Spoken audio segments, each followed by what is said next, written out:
नमस्कार दोस्तों, आप सभी का एक बार फिर से स्टडी लूप चैनल में बहुत बहुत स्वागत है। तो दोस्तों, हम लोग इस वीडियो में एडुटेरिया पब्लिकेशन का एक नया टेस्ट सीरीज आया है, जो कि किससे रिलेटेड है? एनसीईआरटी फाउंडेशन से रिलेटेड है। तो ये जो टेस्ट सीरीज है किसी भी पीसीएस एग्जाम के लिए बहुत ही इंपॉर्टेंट है। जैसे कि बीपीएससी 70 का एग्जाम होने वाला है, जेपीएससी का एग्जाम होने वाला है, यूपी पीसीएस का एग्जाम होने वाला है। सभी पीसीएस एग्जाम के लिए बहुत ही इंपॉर्टेंट ये टेस्ट सीरीज है दोस्तों। और ये देखिए, टेस्ट सीरीज का जो टेस्ट फॉर्मेट क्या है, एनसीईआरटी से रिलेटेड है, जो कि हिस्ट्री से। इसका टेस्ट फॉर्मेट है हिस्ट्री। इसमें 6 और 7 के पूरे हिस्ट्री के जितने चैप्टर हैं उसके प्रश्न होंगे। कितने? कुल 80 प्रश्न होंगे इसमें। और ये देखिए, टेस्ट सीरीज नंबर 1 है हमारा। और इसमें साथ में 20 को आपका करंट अफेयर्स का भी प्रश्न इंक्लूड है, जो कि 1 जनवरी से लेकर 7 जनवरी तक के इसमें पूरे 20 प्रश्न हैं। यानी कि पूरे 20 और 80 100 प्रश्नों का ये टेस्ट सीरीज है। और टोटल मार्क्स भी 100 है। और इसका टोटल टाइमिंग दिया हुआ है 1.5 घंटा, यानी 90 मिनट दोस्तों। देखिए, कुछ साथ में इसमें इंपॉर्टेंट इंस्ट्रक्शन भी दिए गए हैं इस सेट बनाने में। तो दिया गया है कि इसमें कुल 100 प्रश्न हैं और सभी प्रश्नों के अंक क्या है? समान है, इक्वल है। और इसमें कोई निगेटिव मार्किंग का प्रावधान नहीं है दोस्तों। तो ये देखिए आपका महत्वपूर्ण अनुदेश है, जो कि चलिए हमारा देखते हैं एनसीईआरटी फाउंडेशन का ये पहला प्रश्न क्या है। कथक नृत्य भारत के किस भाग से संबंधित है? तो ये सभी जो प्रश्न है आपके एनसीईआरटी रिलेटेड 6 और 7 के सभी मैथ, सभी इसके आपके हिस्ट्री के प्रश्न है दोस्तों। तो चलिए मैं इसको सॉल्व करने जा रहा हूँ। तो पहला प्रश्न है, कथक नृत्य भारत के किस भाग से संबंधित है? तो इसका संबंध है उत्तर भारत से, यानी ऑप्शन नंबर ए इसका करेक्ट आंसर होगा दोस्तों। मेसोलिथिक या मध्य पाषाण युग के संबंध में निम्नलिखित कथनों पर विचार करें। तो पहला हमारा स्टेटमेंट है, इस समय पत्थर के औजार को माइक्रोलिथिक कहा जाता था। यह स्टेटमेंट ट्रू है। पत्थर के औजार आकार में बड़े थे? नहीं दोस्तों, छोटे थे। इस समय पुराने किस्म के औजार अनुपस्थित थे? नहीं दोस्तों, उपस्थित थे, यानी ये भी स्टेटमेंट फॉल्स है। तो केवल ऑप्शन नंबर 1 इसका करेक्ट आंसर होगा दोस्तों, यानी कि सी इसका करेक्ट विकल्प है। बसोहली शैली किस राज्य से संबंधित है? तो बसोहली शैली का जो संबंध है वो है हिमाचल प्रदेश से। रसमंजरी की रचना किसने की थी? रसमंजरी एक पुस्तक है, उसकी रचना कौन किए थे? उसकी रचना किए थे भानुदत्त ने दोस्तों, यानी ऑप्शन सी इसका करेक्ट आंसर है। बृहधर्म पुराण के संबंध में निम्नलिखित कथनों पर विचार करें। तो इसकी रचना बंगाल में की गई थी, यह ट्रू स्टेटमेंट है। इसमें ब्राह्मणों को कुछ विशिष्ट प्रकार की मछलियां खाने की अनुमति दी गई, यह भी आपका करेक्ट स्टेटमेंट है। यानी कि सत्य कथन दोनों है, 1 और 2। ऑप्शन नंबर सी इसका करेक्ट आंसर होगा। फर्रुखसियर का जो संबंधित है मुगल बादशाह एक तरफ है, एक तरफ वर्ष है। देखिए, मुगल बादशाह और वर्ष है, तो फर्रुखसियर का जो संबंध है वो है आपका 1713 से लेकर के 1719 तक का। तो देखिए, इनका मुगल बादशाह और वर्ष है, तो फर्रुखसियर का संबंध 1713 से 1719। आलमगीर द्वितीय का जो संबंध है वो है 1754 से लेकर 1759। और शाह आलम द्वितीय का संबंध है 1759 से लेकर 1806। और अहमद साहब का संबंध है 1748 से 1754। यानी कि 2, 3, 4, 1 इसका करेक्ट आंसर होगा दोस्तों। ऑप्शन नंबर बी इसका करेक्ट मिलान है। तो मुगल काल में सवाई राजा जयसिंह को किस क्षेत्र की सूबेदारी मिली? तो वो क्षेत्र है मालवा। यहाँ जो है सवाई राजा जयसिंह को सूबेदारी मिली थी। नवपाषाण काल के औजारों के संबंध में निम्नलिखित कथनों पर विचार करें। तो औजार पॉलिश किए जाते थे, यह ट्रू स्टेटमेंट है। इस अवधि में ओखल और मूसल का उपयोग अनाज को पीसने के लिए किया जाता था, यह भी करेक्ट स्टेटमेंट है दोस्तों। यानी कि 1 और 2 दोनों सही आंसर है। ऑप्शन सी इसका राइट आंसर होगा। चलिए 9वां प्रश्न है हमारा, सिख जत्थों तथा मिसलों की संयुक्त सेना को क्या कहा जाता था? तो इनको कहा जाता था दल खालसा। क्या दल खालसा कहा जाता था सिख जत्थों तथा मिसलों की संयुक्त सेना को? सिखों की राखी व्यवस्था के अंतर्गत उपज का कितना परसेंटेज हिस्सा संरक्षण के लिए लिया जाता था? तो है 20%, यानी ऑप्शन सी इसका भी करेक्ट आंसर होगा। ऋग वैदिक काल के दौरान प्रचलित राजनीतिक व्यवस्था के बारे में सत्य कथन का चयन करें। तो चलिए, राजा के पास लोगों से कर एकत्रित करने की शक्ति थी, यह गलत स्टेटमेंट है। राजा का पुत्र स्वाभाविक रूप से राजा का उत्तराधिकारी होता था, यह भी गलत स्टेटमेंट है, फॉल्स स्टेटमेंट है दोस्तों, जो कि ऋग्वैदिक काल के दौरान हुआ था। यानी कि उपयुक्त में से कोई भी नहीं, जो कि यह सत्य कथन है दोस्तों। चलिए, उत्तर वैदिक काल कि सामाजिक स्थिति के बारे में निम्नलिखित कथनों का विचार करें। तो महिलाओं और शूद्रों दोनों वेदों का अध्ययन करने की अनुमति नहीं दी गई थी। तो चलिए क्या है दोस्तों, ये सही है। दूसरा है, अब वर्ण व्यवस्था जन्म के आधार पर तय की जाती थी। ये भी करेक्ट स्टेटमेंट है, यानी कि 1 और 2 दोनों सही विकल्प हैं। ऑप्शन सी इसका राइट आंसर होगा। प्रशस्ति का अर्थ क्या होता है? तो प्रशस्ति का अर्थ होता है प्रशंसा करना, यानी कि ऑप्शन नंबर सी इसका करेक्ट आंसर है। समुद्रगुप्त की नीतियों का वर्णन किसने किया है? तो इसके नीतियों का वर्णन किए हैं हरिसेन ने, यानी ऑप्शन डी इसका करेक्ट आंसर है। हरिसेन ने प्रयाग प्रशस्ति में दक्षिणापथ के शासकों की संख्या कितनी बताई है? तो उस बताई है 12, यानी ऑप्शन नंबर बी इसका करेक्ट आंसर है, जो कि प्रयाग प्रशस्ति में दक्षिणापथ के शासकों की संख्या है। विक्रम संवत की शुरुआत को किस शासक से जोड़कर देखा जाता है? तो देखा जाता है चंद्रगुप्त द्वितीय से संबंधित है। विक्रम संवत की शुरुआत चंद्रगुप्त द्वितीय से जोड़ा जाता है। हर्षवर्धन को नर्मदा नदी के तट पर किसने रोका था? तो रोके थे पुलकेशिन द्वितीय ने, यानी ऑप्शन नंबर ए इसका करेक्ट आंसर होगा, जो कि हर्षवर्धन को नर्मदा नदी के तट पर रोका था। देखिए दोस्तों, आपका ये इंग्लिश में वर्जन में भी आपको प्रश्न है। जिनको हिंदी में आसानी होता है वो हिंदी में देखेंगे, जिनको इंग्लिश में समझ में आता है वो सभी इंग्लिश के प्रश्नों को सॉल्व करेंगे। दोस्तों सभी देखिए, हिंदी के साथ साथ इसमें इंग्लिश के भी प्रश्न दिए गए हैं। जैसे who stopped Harshvardhan on the bank of river Narmada, तो वहीं पुलकेशिन द्वितीय, ऑप्शन नंबर ए इसका करेक्ट आंसर हो जाएगा दोस्तों। तो चलिए हमारा 18वां प्रश्न है, पल्लवियों के काल में नगरम किसे कहा जाता था? तो कहा जाता था व्यापारी के संगठन को नगरम, यानी ऑप्शन नंबर सी इसका करेक्ट आंसर है। जनपद का क्या अर्थ होता है? तो जनपद का अर्थ होता है जन की बसने की जगह, उसका मतलब हुआ जनपद। महाजनपदों का उद्भव लगभग कितने वर्ष पूर्व हुआ था? तो इसका उद्भव जो लगभग कितना 2500 वर्ष पहले हुआ था दोस्तों, यानी कि ऑप्शन नंबर बी इसका भी करेक्ट आंसर हो जाएगा। महाजनपद काल के संबंध में निम्नलिखित कथनों पर विचार करें। तो हमारा पहला कथन है, हल के फाल अब लोहे के बनने लगे। तो यह गलत स्टेटमेंट है।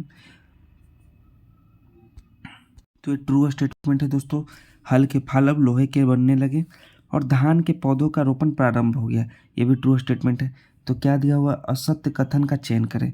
तो दोनों तो सत्य कथन है दोस्तों, यानी न एक असत्य है न ही 2 असत्य है, यानी ऑप्शन नंबर डी इसका करेक्ट आंसर है। पाणिनि के संबंध में निम्नलिखित कथनों पर विचार करें।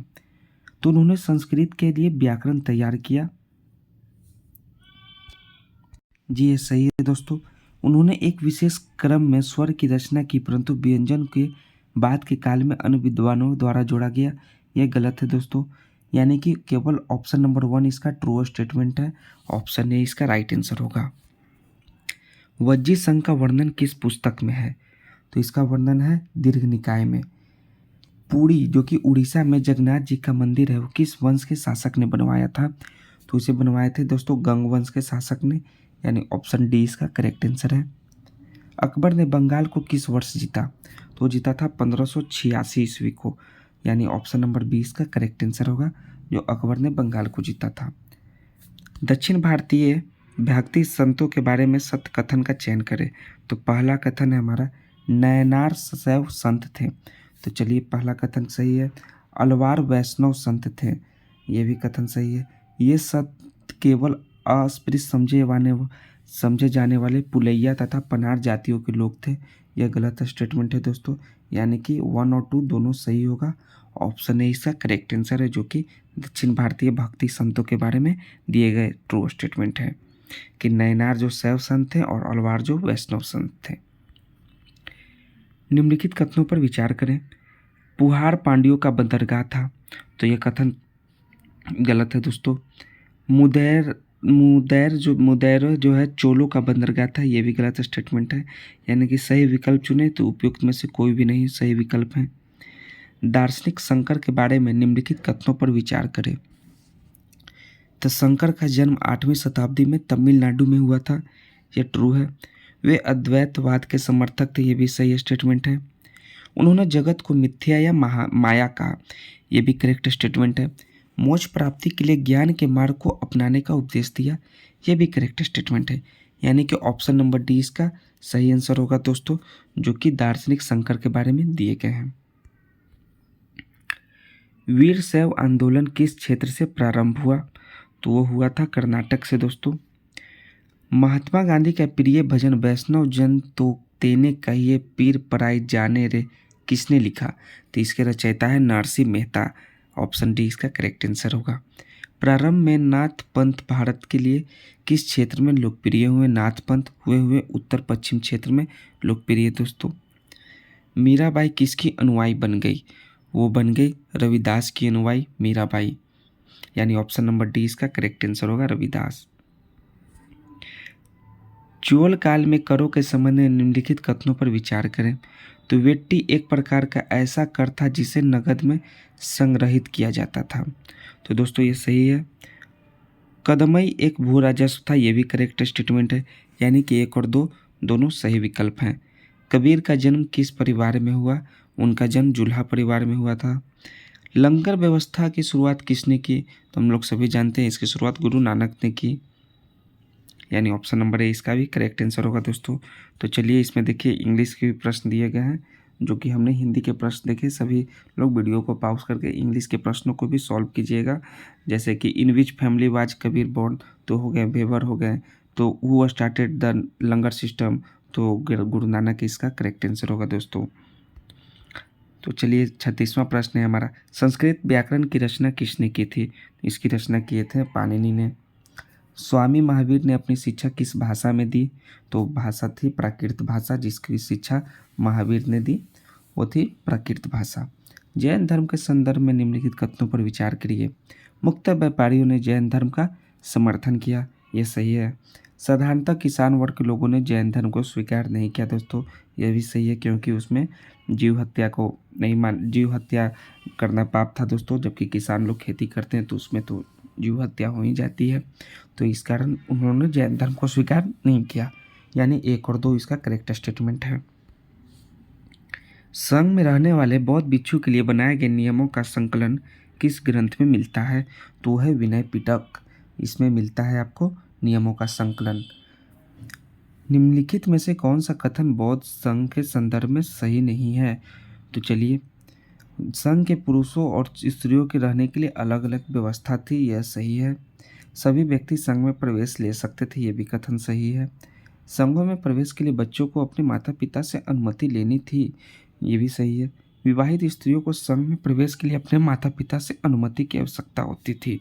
तो विवाहित स्त्रियों को माता पिता से अनुमति की आवश्यकता नहीं होती थी दोस्तों, उन्हें अपने पति की आवश्यकता होती थी, यानी कि यह करेक्ट स्टेटमेंट नहीं है, यह फॉल्स स्टेटमेंट है दोस्तों। तो ऑप्शन नंबर डी इसका सही होगा। महायान के संबंध में निम्नलिखित कथनों पर विचार करें और कौन से कथन ट्रू हैं, ये देखना है हमको। तो ये बौद्ध धर्म से संबंधित है, ये सही कथन है। इन्होंने बौद्ध धर्म में मूर्ति पूजा को बढ़ावा दिया। क्या है? महायान मूर्ति पूजा को बढ़ावा दिया, ये भी करेक्ट स्टेटमेंट है, यानी एक और दो दोनों सत्य कथन है। बोधिसत्व के संबंध में निम्नलिखित कथनों पर विचार करें। बोधिसत्व, तो वे ज्ञान प्राप्ति के पश्चात एकांतवास में साधना करते थे, ये गलत है दोस्तों। बोधिसत्व की पूजा काफ़ी लोकप्रिय थे, ये भी सही है। वे भारत के बाहर जापान, चीन एवं दक्षिण कोरिया में काफ़ी लोकप्रिय हुए, ये भी करेक्ट स्टेटमेंट है। तो एक तो सही नहीं है, 2 और 3 सही है, यानी ऑप्शन बी इसका सही उत्तर होगा, जो कि सत्य कथन है, केवल 2 और 3।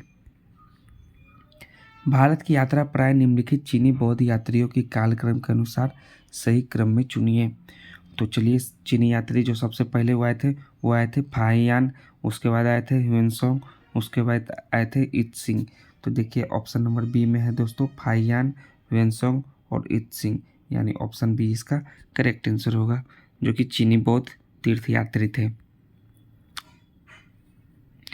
चंद्रगुप्त मौर्य के दरबार में जो पश्चिम एशिया के यूनानी राजा सेलुकस निकेटर का राजदूत था, उसका नाम क्या था? उसका नाम था दोस्तों मेगास्थनीज, यानी ऑप्शन नंबर डी इसका करेक्ट आंसर होगा। इनकी पुस्तक का नाम है इंडिका। निम्नलिखित में से कौन भारत में है विदेशी आक्रमणकारियों का सही क्रम है? तो चलिए, विदेशी आक्रमण में सबसे पहले हिंद यवन आया, उसके बाद शक आए, उसके बाद हिंद पार्थियन आए, उसके बाद कुषाण आए, यानी ऑप्शन नंबर सी इसका करेक्ट आंसर होगा दोस्तों। अशोक ने जगह जगह जाकर लोगों को शिक्षा देने के लिए अधिकारियों की नियुक्ति की। इन अधिकारियों को निम्नलिखित में से किस नाम से जाना जाता था? तो उनको जाना जाता था धम्म महामात्र। क्या है? धम्म महामात्र के नाम से जाना जाता था उन अधिकारियों को, जो कि शिक्षा देने के लिए नियुक्ति हुए थे। अशोक के संबंध में निम्नलिखित कथनों पर विचार करें। अशोक एक ऐसा पहला शासक था जिसने अभिलेखों द्वारा जनता तक अपना संदेश पहुंचाने की कोशिश की। यह सही है दोस्तों। अशोक के ज़्यादातर अभिलेख खरोष्ठी लिपि में है। नहीं दोस्तों, खरोष्ठी लिपि में अशोक के अभिलेख नहीं है, वो ब्रह्म लिपि में है। अशोक ने अपने एक अभिलेख में कलिंग युद्ध का वर्णन किया है। ये भी सही है। यानी उपयुक्त में से कौन से कथन सही हैं? एक सही है और 3 सही है, यानी ऑप्शन सी इसका करेक्ट आंसर होगा।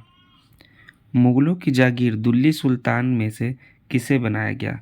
तो दिल्ली सुल्तानों में से खालिसा या खालसा को बनाया, या इनाम, या इक्ता, या वक्फ? तो इसका करेक्ट आंसर है इक्ता।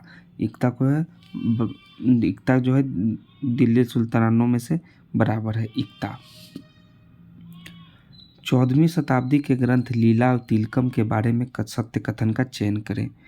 तो यह केरल में मलयालम में लिखी गई ऐसी पहली साहित्यिक पुस्तक है जो व्याकरण और काव्य से संबंधित है। ये नहीं दोस्तों, यह गलत स्टेटमेंट है। इस पुस्तक की रचना केवल संस्कृत भाषा में की गई। नहीं दोस्तों, संस्कृत भाषा में केवल इसकी रचना नहीं हुई थी, यानी ये भी गलत स्टेटमेंट है। तो सत्य कथन कोई भी नहीं है, ना ही 1 है ना ही 2 है, यानी उपयुक्त में से कोई नहीं होगा। निम्नलिखित में से किस स्थान पर अशोक के शिलालेख प्राप्त हुए हैं? तो स्थान का नाम है दोस्तों कंधार, ब्रह्मगिरी, जागौर, गिरनार, लुम्बिनी, पांचों, यानी उपयुक्त में से सभी। ऑप्शन नंबर डी इसका करेक्ट आंसर होगा। इन सभी स्थानों पर अशोक के शिलालेख प्राप्त हुए हैं। अशोक ने धर्म के विचारों को प्रसारित करने के लिए अपने राजदूत को निम्न में से कहाँ भेजा था? तो उनको सीरिया भी भेजा था, मिस्र भी भेजा था और श्रीलंका भी भेजा था, यानी कि उपयुक्त में से सभी इसका करेक्ट आंसर होगा। देखिए, ये इंग्लिश के प्रश्न आ गए, इसको आप वीडियो को पॉज करके सभी प्रश्नों को सॉल्व कीजिएगा दोस्तों।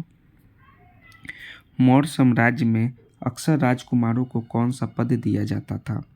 तो मौर्य साम्राज्य में अक्सर राजकुमारों को दिया जाता था दोस्तों, वह है राज्यपाल या गवर्नर का पद। भारत को उपमहाद्वीप कहा जाता है क्योंकि? तो इनका कहने का कारण है दोस्तों, ये बड़े आकार के कारण और समुद्र, पहाड़ियों तथा पर्वतों से बटे होने के कारण। ये दोनों स्टेटमेंट ट्रू हैं। महाजनपद काल में अनाज रखने के लिए किस पात्र का उपयोग किया जाता था?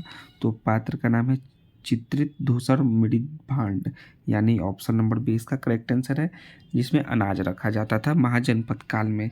चित्रित धूसर मृद भांड इसका नाम है। पांडुलिपियों का क्या महत्व है?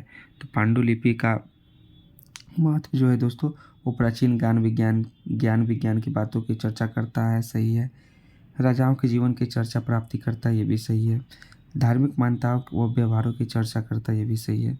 स्तंभ लेखों के अध्ययन में भी सहायता करता है, ये भी सही है। यानी 1, 2, 3 और 4 चारों ट्रू स्टेटमेंट हैं।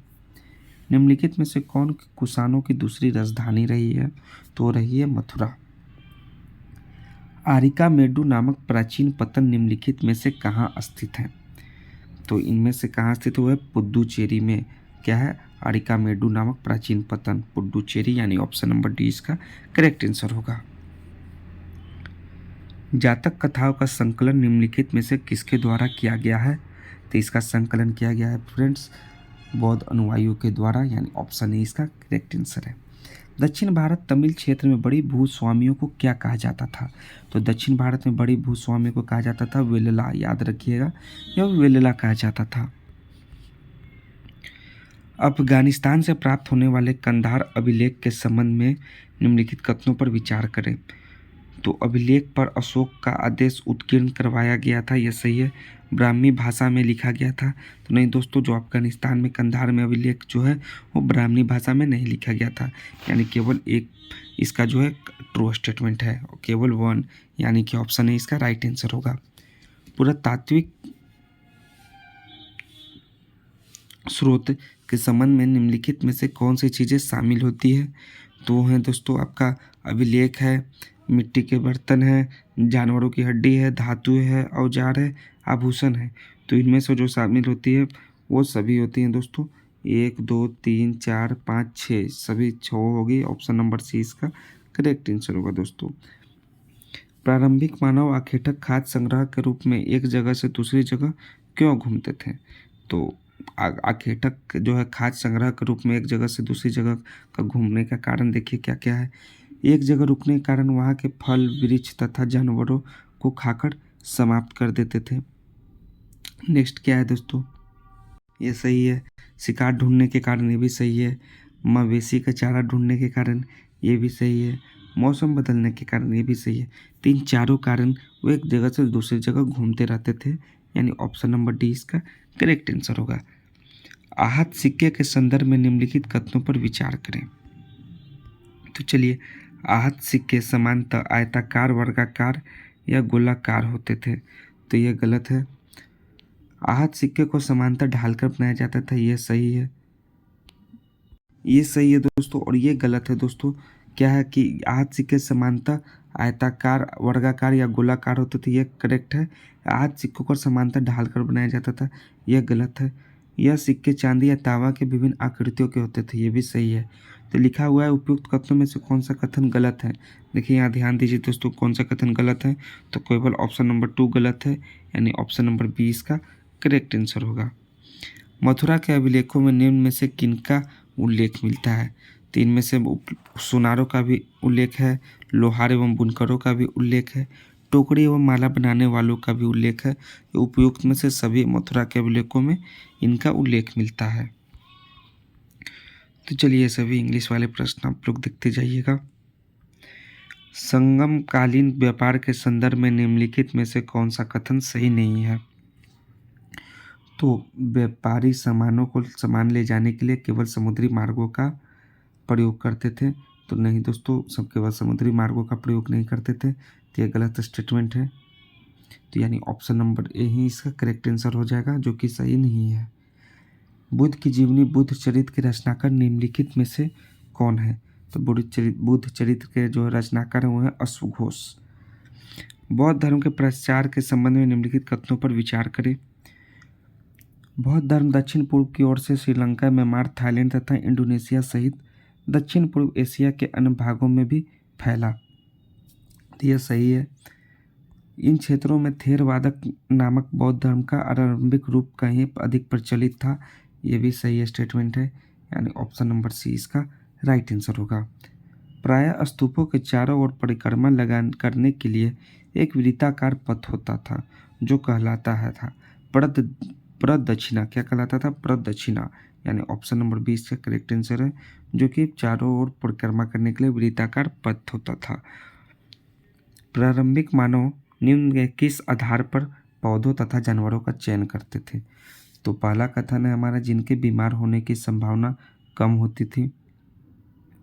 नेक्स्ट क्या है? सही है। बड़े दाने तथा मजबूत डंठल वाले पौधे, ये भी सही है। अहिंसक जानवर, ये भी सही है। इन आधारों पर वे पौधे तथा जानवरों का चयन करते थे, यानी ऑप्शन नंबर सी इसका करेक्ट आंसर होगा। चोलों का महत्वपूर्ण पतन कौन सा था? तो वो था पुहार। क्या था? पुहार था दोस्तों, यानी कि ऑप्शन नंबर सी इसका करेक्ट आंसर है। नेक्स्ट है हमारा, बुर्ज होम में आवास के संबंध में निम्नलिखित कथनों पर विचार करें। तो बुर्ज होम में लोग गड्ढे के नीचे घर बनाते थे, ये सही है। पुरातत्वविदों को झोपड़ियों के अंदर तथा बाहर दोनों ही स्थानों पर आग जलाने की जगह मिली है, ये भी सही कथन है, यानी ऑप्शन नंबर सी इसका राइट आंसर होगा दोस्तों। कुषाणों के समय में बौद्ध धर्मों की नई शाखा का विकास हुआ था, तो किनके समय में? तो किस नई शाखा का जो विकास हुआ था वो हीनयान, महायान, बौद्धयान या दिव्ययान? तो है दोस्तों आपका महायान का विकास हुआ था कुषाण के समय में, यानी कि ऑप्शन बी इसका करेक्ट आंसर है। हड़प्पाई संस्कृति के संबंध में सही मिलान करें। तो तांबा का जो होगा वो कहाँ मिला है? वो है राजस्थान में। टीन जो है आपका अफगानिस्तान में, और सोना जो है आपका कर्नाटक में। तो आपका ए का बी हो जाएगा, और 2 का ए हो जाएगा, और 3 का आपका सी हो जाएगा। तो बी ए सी किसमें? ऑप्शन नंबर आपका बी में इसका करेक्ट आंसर है, बी ए सी दोस्तों। हड़प्पाई सभ्यता के अंत के संबंध में इतिहासकारों ने क्या क्या अटकलें लगाई है? तो देखिए, नदियों के सूखने के कारण ये भी अटकलें लगाई गई है। जंगल का विनाश होने के कारण ये भी अटकलें लगाई गई है। चारागाह मैदान समाप्त होने के कारण ये भी है। बाढ़ के कारण ये भी है। शासकों के नियंत्रण समाप्त होने के कारण ये भी है। तो उपयुक्त में से सभी कथन सत्य हैं दोस्तों, जो कि इतिहासकारों ने अपनी अपनी अटकलें लगाई है। हड़प्पा सभ्यता के अंत होने का क्या परिणाम हुआ? तो चलिए परिणाम देखते हैं। तो हड़प्पाई नगरों को लोगों ने छोड़ दिया। जी दोस्तों। मोहरों लेखन तथा बाटों का प्रयोग बंद हो गया। ये भी सही है। कच्चे माल का आयात घट गया। ये भी सही है। नए बस्तियों की संख्या बढ़ गई। ये भी सही है। यानी कि ऑप्शन नंबर डी इसका करेक्ट आंसर होगा दोस्तों, जो कि अब हड़प्पाई सभ्यता के अंत होने का परिणाम निकला। सिल्क रूट पर नियंत्रण रखने वाला शासकों में सबसे प्रसिद्ध कौन सा वंश था? तो सबसे प्रसिद्ध वंश था वो था कुषाण दोस्तों। यानी कि ऑप्शन नंबर सी इसका करेक्ट आंसर होगा दोस्तों। अश्वघोष जिसने बुद्ध की जीवनी लिखी, किसके दरबारी कवि थे? तो अश्वघोष दरबारी कवि थे कनिष्क के। रोमन साम्राज्य में भारत की किस वस्तु की मांग सबसे अधिक थी? तो रोमन एम्पायर में वो थी काली मिर्च की मांग। यानी ऑप्शन नंबर सी इसका भी करेक्ट आंसर होगा। पुलकेशिन के बारे में निम्नलिखित में से कौन सा कथन सत्य नहीं है? पुलकेशिन द्वितीय जो है उनके बारे में कौन सा स्टेटमेंट ट्रू नहीं है? तो चलिए, एहोल शिलालेख पुलकेशिन द्वितीय के विजय का वर्णन है। तो ये सही है दोस्तों। गुप्तों के खिलाफ लड़ाई में उनकी मृत्यु हो गई थी। ये गलत स्टेटमेंट है, यानी कि यह सत्य नहीं है दोस्तों। यानी ऑप्शन नंबर 20 का करेक्ट आंसर होगा। जाट राज्य अपने किस राजा के समय शक्तिशाली रूप में उभरा? जाट राज्य जो है वो है सूरजमल के समय में शक्तिशाली रूप से उभरा था। यानी ऑप्शन बी इसका राइट आंसर होगा। 16वें वित्त आयोग के चेयरमैन नियुक्त किए गए हैं। तो नियुक्त किए गए हैं आपके अरविंद पनघाड़िया। तो देखिए, ये 21वां प्रश्न हो गया, जो कि आपके करेंट अफेयर से संबंधित है। 21वां प्रश्न से लेकर आपके पूरे 100 प्रश्नों तक आपके करेंट अफेयर्स के पूरे 20 प्रश्न हैं।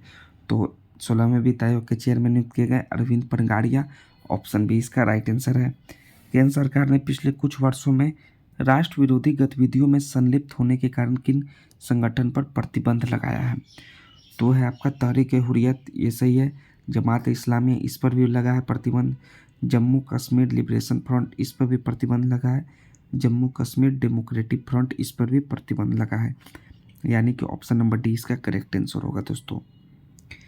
किसे हाल ही में MS स्वामीनाथन पुरस्कार से सम्मानित किया गया है? तो सम्मान पाने वाले हैं BR कंपोज। ऑप्शन सी इसका करेक्ट आंसर है। संयुक्त सैन्य अभ्यास डेजर्ट साइक्लोन भारत और किस देश के बीच आयोजित किया गया है? तो आयोजित हुआ है संयुक्त अरब अमीरात के बीच और भारत के बीच। ऑप्शन सी इसका भी करेक्ट आंसर है। भारत कितने वर्षों के लिए संयुक्त राष्ट्र सांख्यिकी आयोग के सदस्य के रूप में कार्यकाल शुरू किया है? वो है 4 वर्ष के लिए।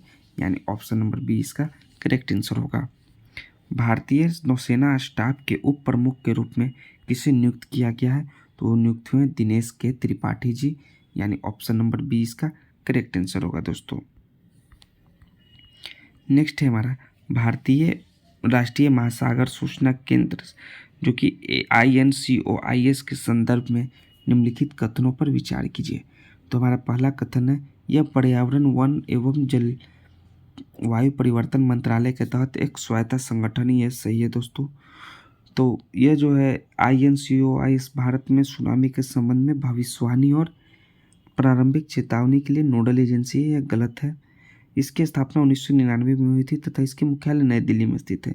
ये भी फॉल्स स्टेटमेंट है दोस्तों। यानी कि केवल एक सही कथन है। ऑप्शन नंबर ए इसका करेक्ट आंसर होगा। एक्सरे पोलारीमीटर सैटेलाइट, जो कि एक्सपोसैट के नाम से जाना जाता है, उसके संबंध में निम्नलिखित कथनों पर विचार करें। तो एक्सपोसैट नासा द्वारा लॉन्च किया गया दुनिया का दूसरा उपग्रह आधारित मिशन है, जो एक्सरे पोलीमेट्री माप के लिए समर्पित है। तो एक फॉल्स स्टेटमेंट है दोस्तों। यह मिशन 5 साल की अवधि के लिए पृथ्वी की निचली कक्षा में संचालित होगा। यह ट्रू स्टेटमेंट है। तो एक्सपोसैट के संबंध में जो केवल बी ऑप्शन करेक्ट है। यानी कि ऑप्शन बी इसका राइट आंसर होगा दोस्तों, केवल 2। निम्न कथनों पर विचार करें। वस्तुओं और सेवाओं में व्यापार, तो क्या है उपयुक्त में से कितने क्षेत्र जो है क्षेत्रीय व्यापारिक आर्थिक भागीदारी समझौते में शामिल है? तो से वस्तुओं और सेवाओं में व्यापार, तो जी दोस्तों ये शामिल है। निवेश ये भी सही है। बौद्धिक संपदा अधिकार ये भी शामिल है। और ई कॉमर्स ये भी शामिल है। यानी सभी चारों शामिल है दोस्तों। ऑप्शन डी इसका करेक्ट आंसर है। भारत और म्यांमार के संबंध में जो मुक्त आवाजाही व्यवस्था के संबंध में निम्नलिखित कथनों पर विचार करें। तो यह दोनों देश के बीच व्यापार और निवेश को सुविधाजनक बनाने वाला एक समझौता है। तो नहीं दोस्तों, भारतीय नागरिकों को म्यांमार में MFMR लाभ प्राप्त करने के लिए म्यांमार सीमा चौकी पर आगमन का पर वीज़ा की आवश्यकता थी, यह भी नहीं दोस्तों। भारत म्यांमार सीमा की पूर्णतः लंबाई FMR के अंतर्गत आती है, ये भी फॉल्स है।